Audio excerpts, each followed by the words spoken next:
Hi everyone. In today's tutorial, we will show you how to add a custom indicator on Tradingview. This is a great way to enhance your charts with personalized tools tailored to your trading strategy. Let's get started. To add a custom indicator, click on Indicators.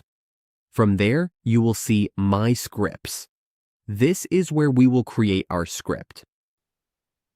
We can paste the code of our indicator into the script editor here.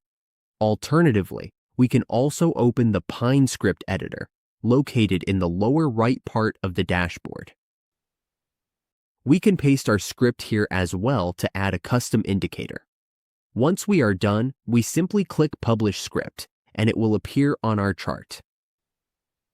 And that is how we add a custom indicator on Tradingview. With this simple process, we can expand our analysis and use tools that fit our trading style.